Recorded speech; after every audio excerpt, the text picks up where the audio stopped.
Si tu prépares une compétition et que tu es de nature plutôt stressée, à pas savoir gérer quoi faire avant ta compétition, cette vidéo, elle est faite pour toi. Welcome to my channel. Bon, j'avoue, je parle pas anglais, mais si on va parler français, d'altéro, de vie, de mental, enfin, tout ce que tu n'as jamais entendu sur tes podcasts. Voilà pourquoi celui-ci va être ton préféré. Tu peux t'abonner parce qu'on va se retrouver tous les dimanches à 18h. Salut les copains! Ok les gars, petit disclaimer, je suis désolée pour tous les voilà, tout simplement que je répète à longueur de temps, c'est insupportable. Et je suis aussi désolée pour les bruits des fois du micro qui grésille, je comprends pas pourquoi il fait ça, mais voilà, allez, je vous laisse pour la suite. Donc on se retrouve pour un nouvel épisode de mon podcast Entre copains sportifs. Aujourd'hui on va parler d'un sujet que j'ai un petit peu parlé dans une autre vidéo, mais je vais vraiment approfondir le sujet aujourd'hui. Et je vais vous donner 6 techniques pour transformer son stress en outil de performance. Il faut savoir que stresser, c'est tout à fait normal, d'accord? Et justement, c'est bien, c'est que ce que vous faites, ça vous tient à cœur et que c'est important pour vous, donc c'est normal. Mais le problème, c'est ce qu'on fait de ce stress-là. Donc là, dans cette vidéo, je vais vraiment vous expliquer comment transformer ce stress, comme je vous disais, en vraiment énergie même de performance. Comment utiliser ce stress à bon escient, tout simplement. Déjà, en point numéro 1, c'est vraiment les bases mentales. On va vraiment ici comprendre et reprogrammer son stress pour que ça soit quelque chose de bien, de positif. Il faut savoir que quand il y a du stress, il y a une activation du système nerveux, mais exactement comme l'excitation, donc exactement comme quand on est excité de faire quelque chose. Donc le stress n'est pas du tout notre ennemi, ok? Faut pas le prendre comme ça. Faut pas se dire oh putain mais là je vais stresser, c'est chiant machin. Non, ok, je vais stresser, c'est cool. Voilà. Le conscientiser aussi, ça aide à le dire vraiment, à accepter qu'il y ait du stress qui est là. Et ça aide un petit peu à l'accepter aussi. Mais ce que je vous conseille, c'est de vraiment, comme je vous disais, conscientiser que vous stressez, mais aussi accepter que vous stressez surtout, mais de vraiment conscientiser à haute voix en disant par exemple je ne suis pas stressée, je suis prête. Ou des phrases dans ce style, quoi. Vous voyez un peu. Mais vraiment, voilà, dites-vous, ok, je suis pas stressée, je suis prête. Je suis pas stressée, je suis prête. Et en fait, le cerveau, lui, il ne sait pas distinguer le réel du pas réel, si vous voulez. En fait, on va vraiment nommer à haute voix, et c'est important de le faire, nommer à haute voix autrement notre état interne, c'est-à-dire que nous, à la base, on est stressé, on se chie dessus, etc. Mais nous, on le nomme autrement, c'est-à-dire qu'on dit que non, on n'est pas stressé, on n'a pas peur, etc. On est prêt et tout ça. Voilà, on transforme cette peur en quelque chose de confiant, on va dire. Donc, on nomme autrement vraiment notre état interne pour que la réponse externe, elle soit différente, elle soit mieux. C'est-à-dire on tremble moins, on soit plus sûr de soi, on soit plus stoïque, etc. Ça, c'est vraiment les bases mentales. Ensuite, en point 2, ne le faites pas forcément le jour J de la compétition. Vous pouvez le faire bien avant, ça c'est bien.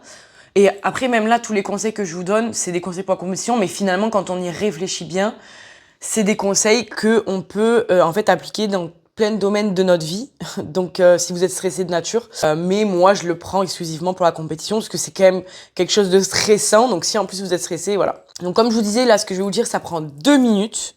Donc s'il vous plaît, faites-le. Et même si ça a l'air facile, etc., c'est pas parce que c'est facile que c'est pas efficace et c'est pas bien. Ok? C'est tout simplement respirer. Mais de la vraie respiration, on conscientise le fait de respirer. Et pas juste j'inspire, j'expire. C'est vraiment une respiration spécifique où en fait vous allez inspirer sur 4 secondes, donc 4 vraies secondes. Vous allez garder le souffle, donc vous allez retenir la respiration pendant 7 secondes.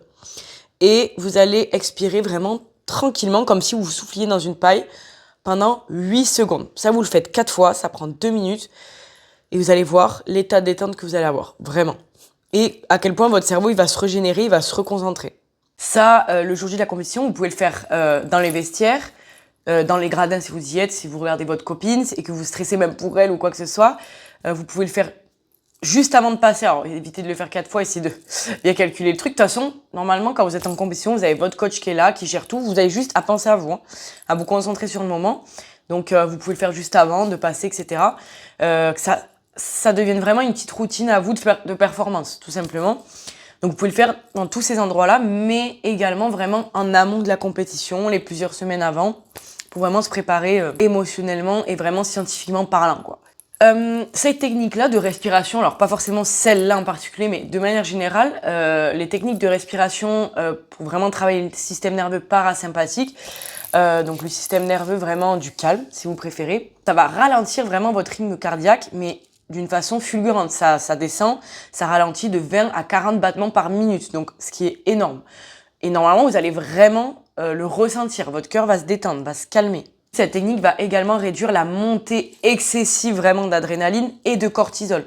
Mais ça va vraiment la réduire. Comme je vous disais pour les battements de cœur, là c'est pareil, c'est quand même significatif. Quand même une chute de 25%, donc c'est quand même énorme. Votre mental, de manière générale, il va se calmer parce qu'en fait, en faisant cette respiration, vous allez activer le cortex préfrontal qui va prendre le relais et qui va faire vraiment en sorte que le mental se calme et passe le relais, tout simplement. Et un peu comme un bouton reset, en fait. C'est-à-dire que vous reprogrammez tout en appuyant juste sur ce bouton, donc juste en respirant. La peur, elle sera possiblement toujours là, parce qu'après, on est humain avec des sentiments, etc. Mais par contre, une chose de sûre, c'est que vous êtes prêt pour cette peur. Vous êtes prêt, vous avez déjà fait des compétitions pour la plupart, et même si c'est votre première, vous avez déjà eu peur dans votre vie, vous avez déjà dû faire quelque chose qui vous stresse, etc. Donc c'est la même situation. Donc cette peur, vous la connaissez, vous la gérez. Ça, vous êtes sûr. Ça, c'est la base mentale. Cette peur, vous savez, vous l'acceptez, elle est là, mais vous savez la gérer parce que vous êtes prêt. Mais le fait de faire cette respiration, par exemple 4, 7, 8, ça permet vraiment à votre cerveau d'avoir pleinement toutes ses capacités au moment où vous en avez le plus besoin. Et comme je disais en amont, ne négligez pas ce travail. La vérité, c'est, même si c'est facile et qu'on se dit ouais, c'est nul, c'est machin, franchement, c'est le top. Et même pour le mental, ça fait du bien. De calmer un petit peu son mental, c'est important. Le troisième point, ça va un petit peu de pair avec la respiration, mais c'est quand même autre chose, c'est vraiment de la méditation. Donc je vais parler de 2 types de méditation. Vraiment un style de méditation très court, 5-10 minutes, pas plus, ça suffit très bien et même moins. Mais la méditation, ça va vraiment vous aider, surtout si vous êtes quelqu'un donc de stressé, mais si vous avez beaucoup de pensées ruminantes. Du style même, oh je vais pas y arriver, oh elle est meilleure que moi, oh ce truc, oh machin, que vous pensez, elle divague un peu de tous les sens. Ça va vous aider à vraiment être focus sur l'instant présent, sur ce que vous faites, à vous concentrer et vraiment vous ancrer. C'est vraiment de l'ancrage complètement. Et l'objectif de la méditation, comme je disais, c'est vraiment d'être pleinement ici, que votre cerveau, que votre mental, que votre corps physiquement soit ici et maintenant, pas ailleurs, ici, sur ce que vous faites. Ça peut être une méditation à faire par exemple juste avant de passer. Ça peut être tout simple, par exemple, les 2 pieds ancrés au sol, que vous sentiez, que vous concentriez sur votre respiration. C'est pareil, mais une respiration classique. Vous fixez un point, vous relâchez les épaules et vous écoutez plus rien. Vous concentrez sur ce point. Ça va vous aider à vous focus sur le moment présent. Voilà. Ça, c'est vraiment une très courte méditation, mais ça s'appelle de la méditation, hein. Mais aussi les jours à venir, ou même par exemple avant votre passage, avant de débuter votre échauffement ou quoi, vous savez, des fois on a des petits temps où on peut se poser, etc. Parce que c'est un petit peu long des fois, hein, selon l'organisation de chaque complète. Donc vous méditiez, visualisez. Ça c'est vraiment, et c'est ce que je disais tout à l'heure, le cerveau ne sait pas distinguer le réel du pas réel. Si vraiment vous arrivez dans votre visualisation à faire croire à votre cerveau que c'est en train d'arriver, ça c'est un grand mot, j'aime pas trop dire ça, mais qu'en tout cas ça va arriver, lui il va y croire, il va tout faire pour que ça arrive. Et la réalité, après ça c'est un autre délire, mais la réalité va faire que ça arrive, bref. Là je vous perds là. Mais vraiment ça aide beaucoup, puis même vous ça vous ancre de toute façon.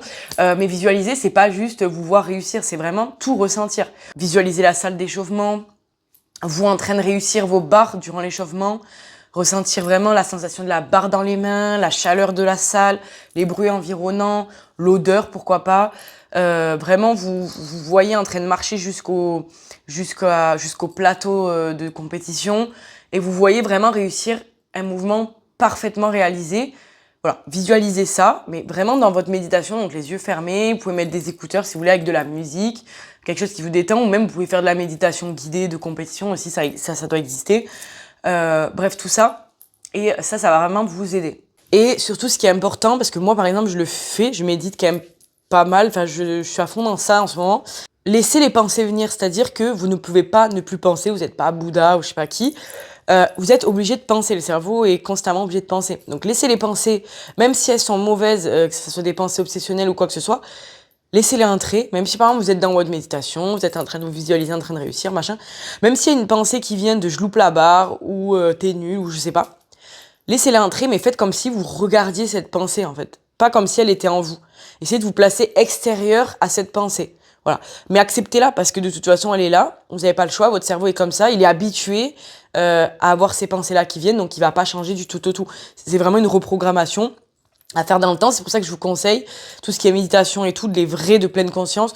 Faites-les vraiment pas mal de temps avant. Souvent, on le néglige parce qu'on se dit, voilà, c'est un sport de force, c'est bourrin, c'est machin. Mais franchement, c'est hyper important, les sports comme ça. Enfin, c'est pas un sport, mais les activités comme ça, style méditation, respiration, c'est ultra important. Et de toute façon, les meilleurs, que ça soit dans le monde sportif, dans le monde du business, dans tout ce que vous voulez, les meilleurs, ils font ce travail-là pour réussir parce qu'ils ont compris que c'était une des clés pour réussir. Ensuite, en quatrième conseil, on est presque à la fin, c'est vraiment de vous trouver un rituel pré-compétition parce que ça va vous assurer une sécurité mentale du feu de Dieu.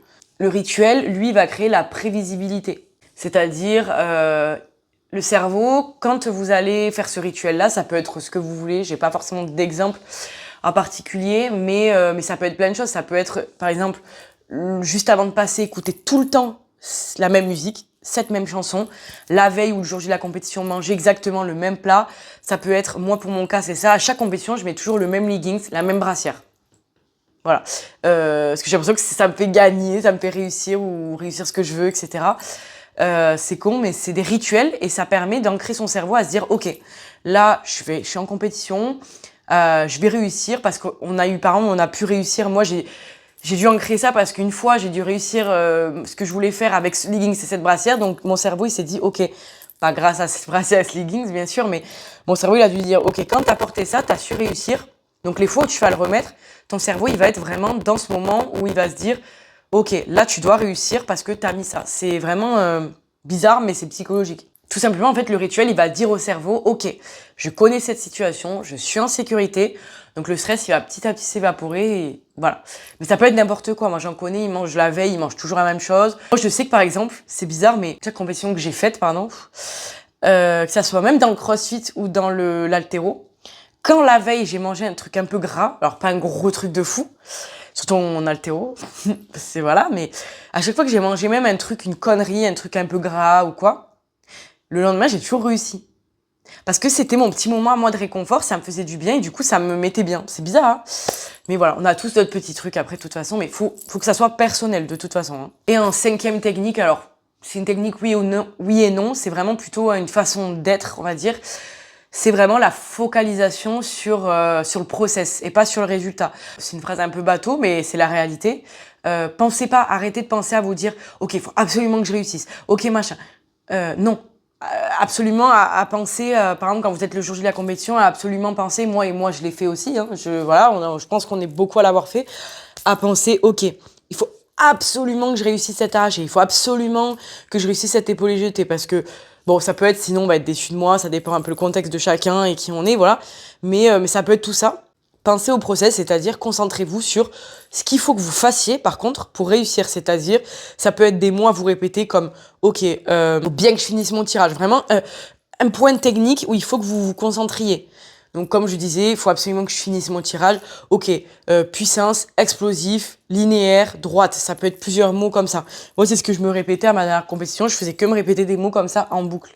Vraiment, se concentrer sur un point technique, une intention simple, une sensation, etc., etc., etc. Voilà, soit légère, soit forte, soit les pieds bien ancrés dans le sol. Juste à des trucs techniques qui vont t'aider, par contre, à réussir. Mais ne pense pas au résultat, on n'y est pas. Pense au présent, c'est toujours la même chose. Voilà, sois ancré dans le présent. Et juste deux derniers points en conclusion, on va dire, juste ces trucs-là que je vous dis. Sur certaines choses, essayez de les faire en amont, donc de la méditation, de la respiration, etc. Mais par exemple, quand vous méditez, visualisez toujours une compétition, quelque chose qui est en lien avec la compétition, pour pas que ça détériore, que ça soit vraiment quelque chose axé à votre compétition, pour que votre cerveau il soit en sécurité, c'est toujours pareil, et se dise, ok, quand elle médite sur ça, c'est pour réussir sa compétition, voilà, et que ça aille ensemble, tout simplement. Évitez, voilà, de faire tous mes conseils pour juste des trainings. À part si vraiment vous allez tenter votre RM ou que vous mettez en situation de compétition, etc. Mais même, essayez de réserver tous ces trucs-là pour le jour J, pour la compétition. N'importe laquelle, juste la compétition, tout simplement. Quelques petites phrases pour conclure. Déjà, juste, n'attendez pas le jour J pour respirer. Bien sûr, respirez avant, c'est important. Trop drôle, Noah. Dites-vous un truc, c'est que le stress, il ne disparaîtra jamais complètement avant une compétition, parce que ça vous tient à cœur. Et l'objectif, c'est pas de supprimer ce stress, bien au contraire, mais c'est de savoir apprivoiser ce stress-là pour que ce stress devienne un allié à vous. Voilà, sur ces belles paroles, je vous invite à liker la vidéo, à commenter pour me dire si ces techniques vous les faites déjà ou si ces techniques vous ont plu. Et n'hésitez pas aussi à dire vos techniques à vous, parce que j'ai dit les miennes, mais il y en a plein d'autres qui existent. N'hésitez pas à les mettre, ça peut me servir et ça peut servir aux personnes qui regardent la vidéo. N'hésitez pas à partager s'il vous plaît, vraiment, faites pas les aveugles. Et abonnez-vous, parce qu'on se retrouve toutes les semaines, tous les dimanches, pour un nouvel épisode de ton podcast préféré entre copains sportifs. Bisous! Bon, j'espère que cette vidéo t'aura plu. N'hésite pas à liker, commenter pour me dire ce que t'en as pensé, partager et t'abonner parce qu'on se retrouve ici tous les dimanches à 18h. Tu peux aussi me retrouver sur Instagram. Mon nom est Noah Loubert Claverie, où tu pourras y retrouver davantage de contenu sportif.